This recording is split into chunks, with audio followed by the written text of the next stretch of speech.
So that was to start off our talk here, and the title of my talk is You Are Pre-Approved. And this month we are experiencing a December to remember. But I wanted to ask you, how adorable was that little girl? Was she just pretty darned adorable? Okay, and while that video really had nothing to do with Christmas, it does have a lot to do with what we're talking about, our theme for today. So do you remember just a few years back, kind of before the recession started, when you would get lots of envelopes in the mail that's stamped big on the outside, you are pre-approved, you are pre-approved, and you'd open it up and you would be for a loan, a credit card, and boy, about this time of year, you were getting lots and lots of those envelopes, weren't you? Many times, one or two a day. So, you know, we got that message, we're pre-approved. And I think those days are over, but I think the spiritual, are we still getting them? Oh, yeah. Oh, well, We're still getting them. okay, well, maybe not as many, but yeah, I don't get to get the mail anymore, so I don't get to see that. Apparently, I don't get that message. But the spiritual lesson of that really is very true, because we are pre-approved. So let's say that together. I came into this life pre-approved. I came into this life pre-approved. And I think of little Jessica in that video, who really, really knows that she's pre-approved. Don't you agree? Definitely. So this time of year, obviously right before Christmas, we do tend to think a lot about Jesus and the birth of Jesus. And our traditional Christian brothers and sisters believe that Jesus was born, lived, and died to absolve us from our sins. And they considered them our original sins in which they believed that we were born, right? But we as religious scientists respectfully disagree with that. In religious science, we teach and we believe that we're not born into original sin, but that we are original blessings. We're original blessings. And that we have the unconditional acceptance and love of God as our divine birthright. In fact, we are pre-approved. Before we even get here, we're pre-approved. So how's that for a concept? Right? So as I was thinking about those envelopes that would come in the mail, I was thinking, you know, you'd open them up, and then there would be the little big letters or little letters somewhere in there, terms of conditions, right? You're pre-approved if you meet all of these conditions. And I thought, okay, so terms and conditions for receiving, you know, that which you are already pre-approved. And in our teaching here, the same is true. Although we're pre-approved, and although God's love is eternally available to us, the terms and conditions are, if we don't accept it, if we don't receive it, if we're not open to it, then they can't really be bestowed upon us. The law of the universe says we can only receive as much of God's unconditional love and blessings as we are able to accept, as we are able to receive. Yes, we're pre-approved, and yes, it's always available, always. But in order to experience, we have to receive it. We have to make a conscious choice to open ourselves and receive it. And just like the pre-approved credit cards, there are those terms and conditions that we have to abide by to receive it. So Moses gave the Israelites the 10 Commandments, and this morning I want to give you the 10 terms and conditions to activate your pre-approval, which just happens to track the 10 Commandments. So term and condition number 1, thou shalt know that God and only one God dwells within thee. It was Ralph Waldo Emerson who said, what lies behind us and what lies before us are tiny matters to what lies within us. I actually have a bracelet that says that. 13th century German philosopher and theologian, mystic, Meister Eckhart said, the seed of God is in us. Given an intelligent and hardworking farmer, it will thrive and grow into God whose seed it is, and accordingly, its fruits will be God nature. Pear seeds grow into pear trees, nut seeds grow into nut trees, and God seeds grow into God. Wow. I like that. There's also a wonderful book entitled Dewey, the Small Town Library Cat Who Touched the World. And in the book, the author describes Dewey, and she says, we all love Dewey. How could you resist his charm? He was beautiful, loving, social. His attitude seemed to be, how can anyone not love a cat? Or more simply, how can anyone resist me? Dewey didn't think of himself, I soon realized, as just another cat. He always thought of himself, correctly, as one of a kind. One of a kind, unique, beautiful, rare gem, a God seedling. And that would be you. The first term and condition to being able to experience the truth of your pre-approval is coming into this realization. On to term and condition number 2. Thou shalt not have any graven false images of thyself. So who knows what graven means? I looked it up in the dictionary. I cheated. The first definition for it was deeply impressed, firmly fixed. So let's now reword term and condition 2. Thou shalt not have any deeply impressed, firmly fixed false images of thyself. Have you ever thought that? You know, when you look in the mirror, are you really seeing? That's why that mirror work is so important. I once heard Mary Morrissey say, you can never outperform your self-image. It isn't the temperature of your life, it's the thermostat. It sets the conditions of your life. A wise woman, that Mary Morrissey. In The Philosophy of Jesus for the World Today, which is a book by Ernest Holmes, he suggests that we think about an oak tree. He says, suppose every time that tree had an urge to put forth a new branch, and it said, I don't think I'm worthy of doing this. I'm not sure I'm good enough to have more than just a certain number of branches. Let's suppose this tree is bemoaning its fate because it would really love to have more branches, but it doesn't think it's worthy to be so lavishly adorned. And every time the tree says, I don't think I deserve any more branches, it blocks off the possibility of drawing its life from the soil. If this should happen, then the tree would never make any more branches. It would begin to die from that very moment. But the tree does not do this. All it does is depend on nature. All that it knows is to grow. So it never short-circuits the divine energy that gives it life. But we are people, and we can and we do short-circuit the divine energy that is available and ready to flow through us. The ironic part of this is that we short-circuit when we hold beliefs that we are unworthy, incapable, undeserving, and in other words, when we hold graven false images of ourselves.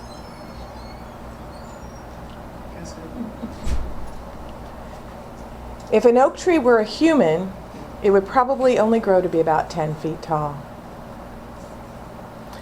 And so, good morning.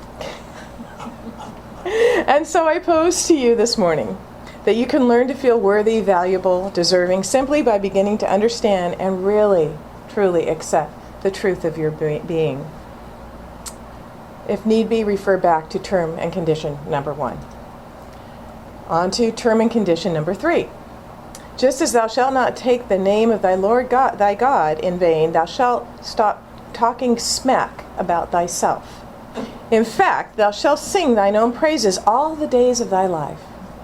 That's a tough one, isn't it? That's kind of hard to do.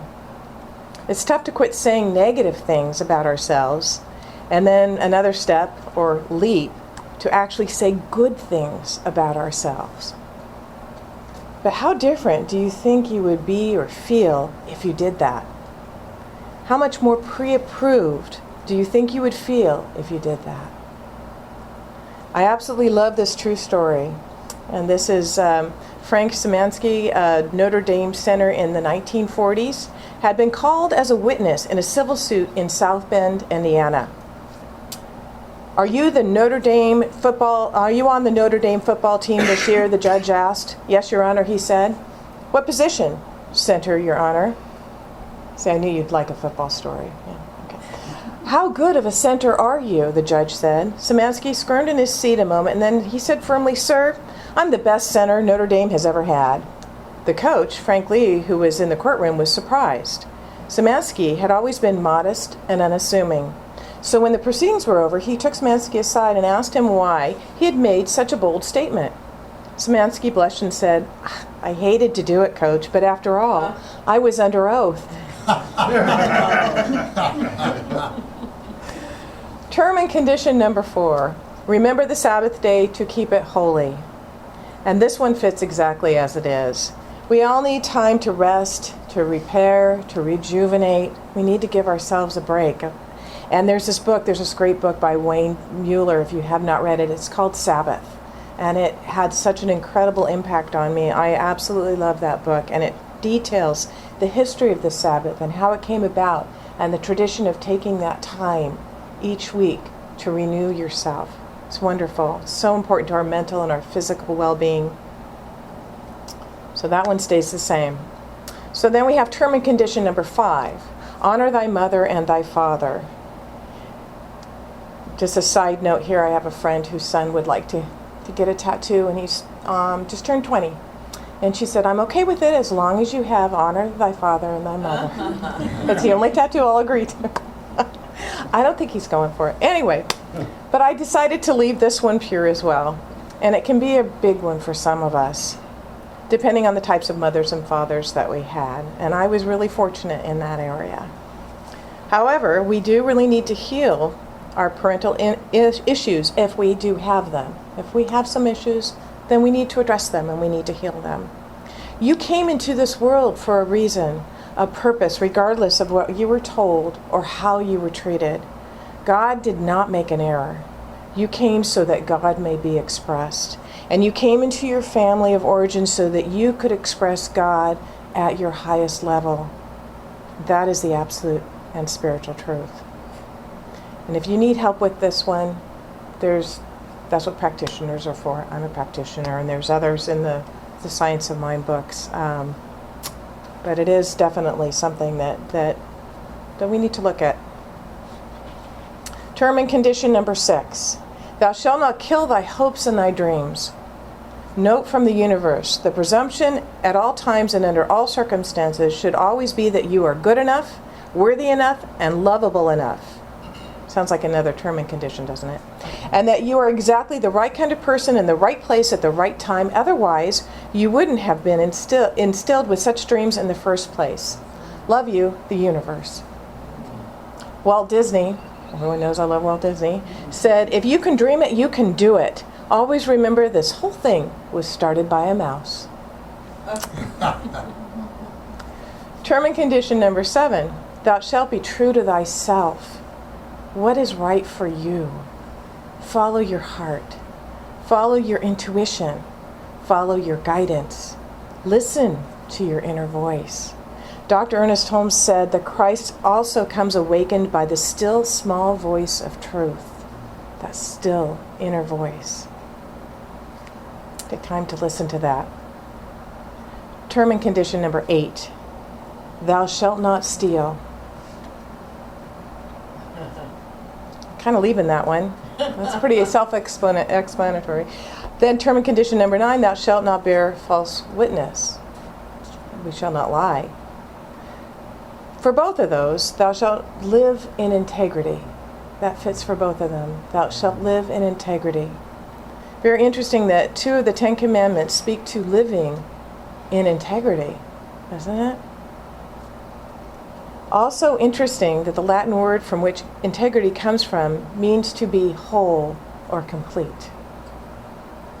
If we want to have that pre-approved feeling, we must come from wholeness. We must have that wholeness. You can't be something that you aren't. So we must have that feeling of wholeness. We teach a new thought that the truth that we are each personally responsible for our relationship to the whole. The idea relates to living in harmony with the whole, living in integrity. And why is this important to be spelled out? Well, I think it's because sometimes we think when no one is looking that we can step out of it. We can step out of integrity. Well, no one will see, right? So one time a salesman rang a bell at a suburban home, and the door was answered by a 9-year-old boy who was puffing on a long black cigar. Hiding his amazement, the salesman said, "Good afternoon, son. Is your mother home?" The boy took a puff of the cigar, pulled it out of his mouth, blew a smoke ring, flicked the ashes on the carpet, and said, "What do you think?" Just, yeah, I'm thinking she probably knew. Are you living in integrity? Is who you are really who you are?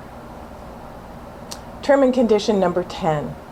Thou shalt not covet anything of another's, and shall cease any and all comparisons. From this moment forward. Wow. Wow. Had a conversation with my daughter about that.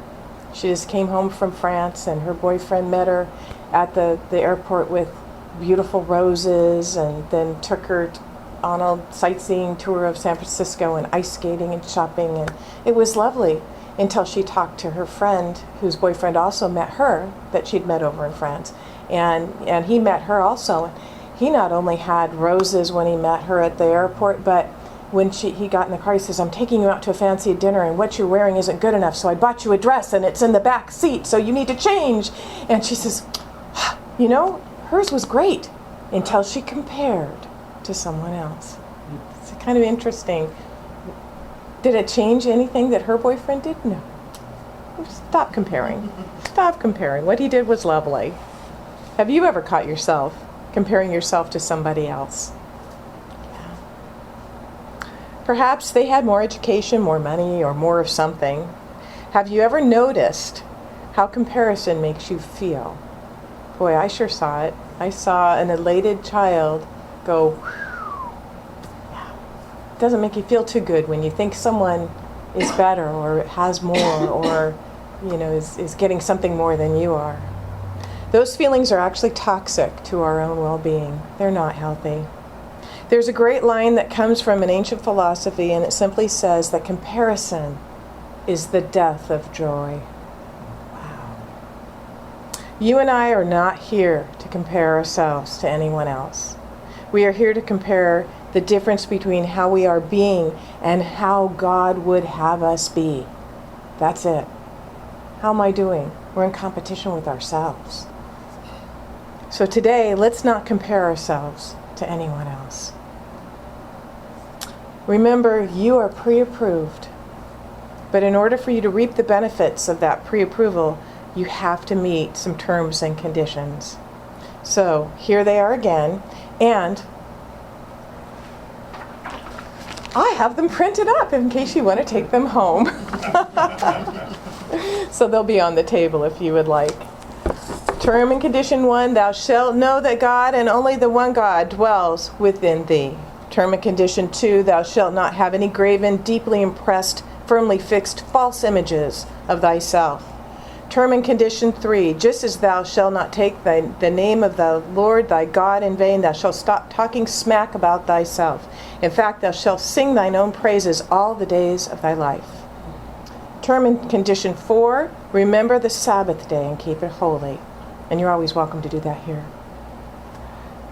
Term and condition 5, honor thy father and thy mother. Term and condition 6, thou shalt not kill thy dreams. Term and condition 7, thou shalt be true to thyself. Term and condition 8, stealing, thou shalt live in integrity. Term and condition 9, lying, thou shalt live in integrity.